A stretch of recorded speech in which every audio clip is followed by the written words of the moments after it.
Korn, The Nothing, the new album released on Friday, September 13th.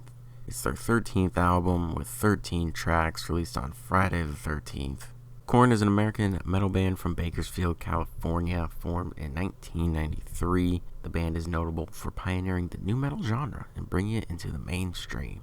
Korn's current lineup features James Monkey Schaefer on rhythm guitar, Reginald Fieldy Arvizu on bass, Brian Head Welch on lead guitar, Ray Luzier on drums, and Jonathan Davis on the vocals. So with all the 13s that you see, you'd say, it's Lucky 13.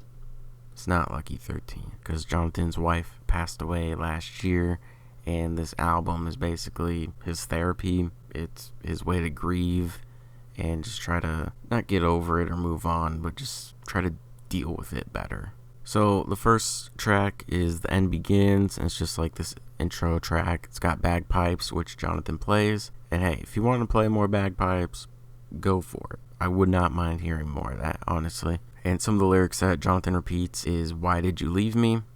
And you hear him crying near the end of this, and that's how they kick the album off. The next song after that is called Cold, and it's one of my favorite songs on this album. I love that the pre-choruses get heavy, which lead right into a melodic chorus, and just the transition sounds really, really good.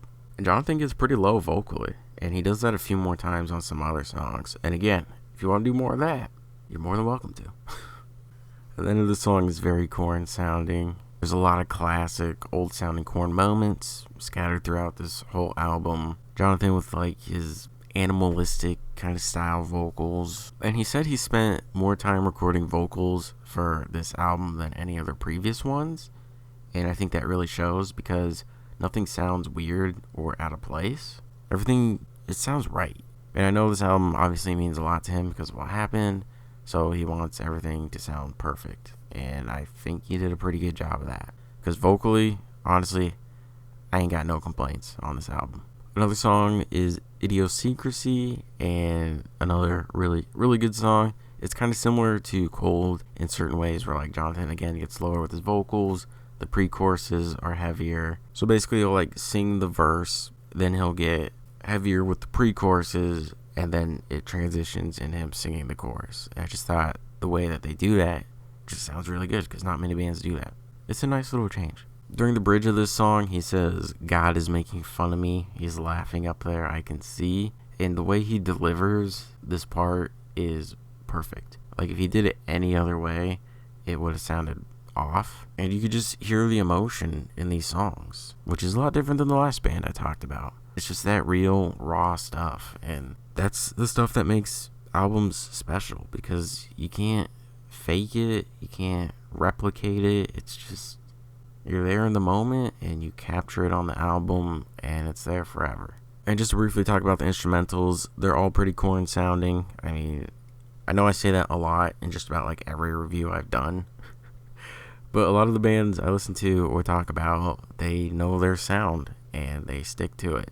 This is really no different, and this is why I talk about the vocals so much. On the song Ringmaster, Jonathan does some beatboxing, and I hear you, Ray, with that blast beat at the end of Harder. Again, like the previous things, a little more of that wouldn't hurt, but not too much though, because Korn's sound doesn't really call for blast beats, but a little experimentation can't hurt, you know. Just a little here and there, just sprinkle it in. And then the last track on the album is called Surrender to Failure, and again, some of the lyrics: "I would do anything to bring you back to me, if only God would let me turn back time." He then follows that up with "I've failed," and he's crying again. So the first track and last track, he's crying. So that's how they open and close it. And you could tell, obviously, he feels, I don't want to say responsible for his wife's death, because he's not. She died of an accidental overdose, so it's not his fault. I'm sure when he says he could turn back time, he would do things differently that wouldn't lead to that. Because, I mean, I don't want to get too into it, but I think there was like they had like a fight or a restraining order or something went down, and then she got emotional and just too much, and she ended up dying. So obviously if he could turn back time, things would be different. But saying he failed, like, I feel like it's a little too harsh, because it's not his fault. Like, he's not to blame, but of course he's gonna blame himself. Again, hopefully this album helps them. I feel like this album is a continuation of their previous one, The Serenity of Suffering, but more emotional. So if you like that album, you're going to like this album. And really, if you're just a Korn fan in general, you're going to like this album. It's been 25 years since they released their first album, and they're still putting out quality stuff.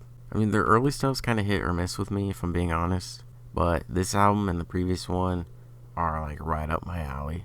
I love both of them. So if they continue with this kind of sound, like I'm good to go.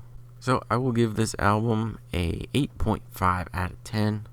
Very, very good stuff. Like I said, hopefully this album helps Jonathan with the loss of his wife. He's always seemed like a pretty good guy, so I'm wishing him nothing but the best, as well as his kids. Also, their last 4 albums all start with the word the. So you have The Path of Totality, The Paradigm Shift, The Serenity of Suffering, and now The Nothing. And that's just a dumb little fun fact that I threw in. Hooray! Anyway, there will be links below if you would like to listen to this album. And that is all I got.